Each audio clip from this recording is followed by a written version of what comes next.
प्रथम महायुतीच्या माध्यमातून इंसुली जिल्हा परिषद आणि इंसुली पंचायत समिती ह्या दोन्ही सीटा शिंदेसेना ह्या पक्षाला सुटलेल्या आहेत। त्याच्यामुळे मी जिल्हा परिषदेसाठी आणि माझे सहकारी सगाटकर पंचायत समितीसाठी उभे आहेत आणि आमच्या दोघांवर जो पक्षाने आणि महायुतीच्या माध्यमातून तिन्ही पक्षाने जो विश्वास ठेवला आहे त्याचं 100% आम्ही सार्थकी लावण्याचा 100% प्रयत्न करणार आहोत। जन घेऊन आम्ही दोघेजण मतदारापर्यंत जात आहोत। प्रत्येक मतदाराचा उत्स्फूर्त प्रतिसाद भेटत आहे।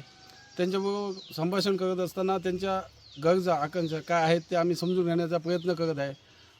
खासदार नारायण राणे साहेब, पालकमंत्री नितेश राणे साहेब, आमचे आमदार दीपकभाई केसरकर, दुसरे आमचे आमदार निलेश राणे साहेब, आमचे जिल्हा प्रमुख संजू परब साहेब, आमचे तालुका प्रमुख राणे साहेब, सरपंच तात्या वेंगुर्लेकर आणि सर्व आमचे सहकारी यांच्या माध्यमातून जो ह्या जिल्हा परिषद मतदारसंघात मोठ्या प्रमाणात विकास झाला आहे त्या विकासाचं विजन पुढे घेऊन आम्ही त्यांना समजावून सांगत आहे की आत्तापर्यंत महायुतीच्या माध्यमातून विकास झालेलाच आहे। जो उर्वरित जो काही राहिलेला आहे तो आम्ही प्रामाणिकपणे 100% हे प्रयत्न करणार आहोत तो पूर्ण करण्याचा। नॅशनल हायवे हा इंसुलीच्या मधोमध गेलेला आहे, म्हणजे माझ्या जिल्हा परिषद मतदारसंघाच्या बरोबर मधोमध गेलेला आहे। सर्वप्रथम सगळ्यात महत्त्वाची मोठी गोष्ट आहे ती आरोग्याची।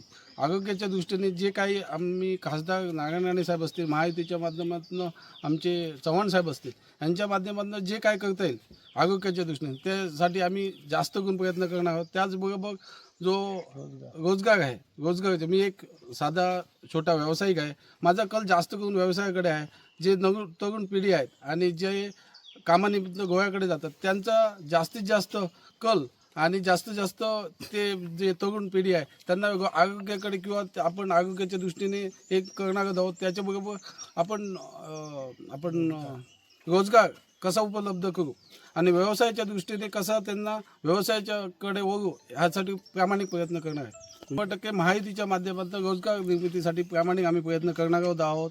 पण त्याचबरोबर व्यवसाय करण्यासाठी मी माझ्या माध्यमातून एवढ्या मोठ्या 10,000 लोकसंख्या असलेल्या जिल्हा परिषद मतदारसंघात देऊ शकत नाही, परंतु जास्तीत जास्त रोजगार निर्मिती किंवा व्यवसाय कसा तरुणांना करता येईल त्यासाठी जिल्हा बँक असेल, बँकेच्या माध्यमातून असेल किंवा आपण महायुतीच्या माध्यमातून ज्या स्कीमी आहेत त्या उपलब्ध करून जास्तीत जास्त व्यवसायाकडे नवीन पिढी कशी वळवता येईल याच्यासाठी प्रामाणिक प्रयत्न करणार आहे।